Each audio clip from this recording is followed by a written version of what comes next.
योगी दिलाएंगे बहन अपर्णा यादव को अब इंसाफ। प्रतीक यादव की मौत का पता लगेगा सच। एनएचआरसी की एंट्री से हरकत में अफसर, जानिए क्या हुआ। 17 कंपनियों से कैसे था प्रतीक यादव का कनेक्शन, करोड़ों के लेन देन का सामने आ रहा विवाद, दोस्त के दावे ने किया सबको हैरान। अब क्या करेंगे योगी। योगी दिलाएंगे बहन अपर्णा को इंसाफ, सियासी गलियारों में चर्चा हो रही हजार। जी हां, ये सच है, क्योंकि कुछ सवाल ऐसे होते हैं जो किसी एक परिवार तक सीमित नहीं रहते, वो धीरे धीरे चारों ओर गूंजने लगते हैं और इस वक्त एक ऐसा ही सवाल लगातार उठ रहा है। आखिर प्रतीक यादव के साथ ऐसा क्या हुआ जिसकी चर्चा अब हर तरफ हो रही है, क्योंकि समाजवादी परिवार से जुड़े प्रतीक यादव के निधन के बाद अब एक एक नई जानकारी सामने आ रही है और हर जानकारी के साथ सवालों की संख्या भी बढ़ती जा रही है। कहीं कारोबारी दबाव की चर्चा हो रही है, कहीं पुराने विवादों की, तो कहीं जांच की मांग तेज होती दिखाई दे रही है। दूसरी तरफ सीएम योगी की मुलाकात और परिवार के साथ खड़े होने की तस्वीरों ने भी चर्चाओं को और बढ़ा दिया है। अब लोग कह रहे हैं कि जो भी सच है वो सामने आना चाहिए। दरअसल अब अलग अलग रिपोर्ट्स और दावों के आधार पर कई बातें चर्चा में हैं। कहा जा रहा है कि पिछले कुछ समय से प्रतीक यादव कारोबार से जुड़ी चुनौतियों का सामना कर रहे हैं। रियल एस्टेट और फिटनेस सेक्टर से जुड़े उनके काम को लेकर कई तरह की चर्चाएं सामने आ रही हैं।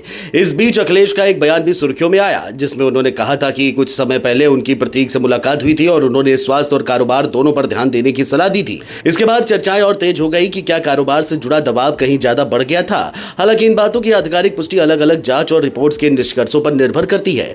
अब इस कहानी का दूसरा पहलू भी तेजी से चर्चा में है, क्योंकि रिपोर्ट्स में कहा गया है कि प्रतीक यादव के नाम पर सीधे तौर पर बहुत ज्यादा कंपनी रिकॉर्ड सामने नहीं आते, लेकिन अपर्णा यादव के भाई अमन सिंह बिष्ट का नाम कई कंपनियों से जुड़ा बताया गया। चर्चा है कि करीब 17 कंपनियों में उनकी भूमिका डायरेक्टर या जिम्मेदार पदों पर रही। इन कंपनियों को रियल एस्टेट और इंफ्रा सेक्टर से जुड़ा बताया जाता रहा है। साल 2025 जुड़े कुछ पुराने मामलों की चर्चा भी फिर सामने आने लगी। हालांकि इन सभी मामलों की अपनी कानूनी प्रक्रिया और जांच अलग अलग स्तर पर चलती रही है। इसी बीच अब मामले में एक और बड़ा मोड़ ले लिया है। प्रतीक यादव की मौत से जुड़ा मामला राष्ट्रीय मानवाधिकार आयोग यानी एनएचआरसी तक पहुंच गया है।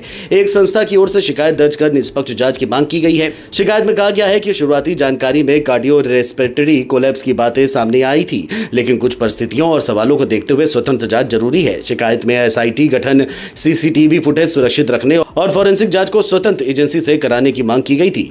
अब एनएचआरसी की एंट्री के बाद चर्चा और तेज हो गई है कि क्या मामले में नई दिशा देखने को मिल सकती है। योगी और अपर्णा यादव के रिश्तों को लेकर भी लोगों के बीच कई बातें सामने आती रही हैं और अब इस संवेदनशील समय में लोगों की नजरें सरकार की भूमिका पर भी टिकी हुई हैं। फिलहाल इस पूरे मामले में सबसे बड़ा सवाल यही है कि क्या आने वाले दिनों में सारे तथ्य और सच्चाई सामने आएंगे, क्योंकि कारोबारी विवाद, पुराने दावे, कंपनियों का कनेक्शन और जांच की मांग, इन सब ने मामले को बेहद संवेदनशील बना दिया है। लेकिन यह भी उतना ही जरूरी है कि हर निष्कर्ष तथ्यों और आधिकारिक जांच पर आधारित हो। अभी परिवार शोक में है और देश भर की नजरें आगे आने वाले जांच और आधिकारिक सूचनाओं पर टिकी हुई है, क्योंकि प्रतीक यादव के निधन के बाद उठे सवाल अब सिर्फ एक परिवार के नहीं बल्कि एक बड़ी चर्चा का हिस्सा बन चुके हैं।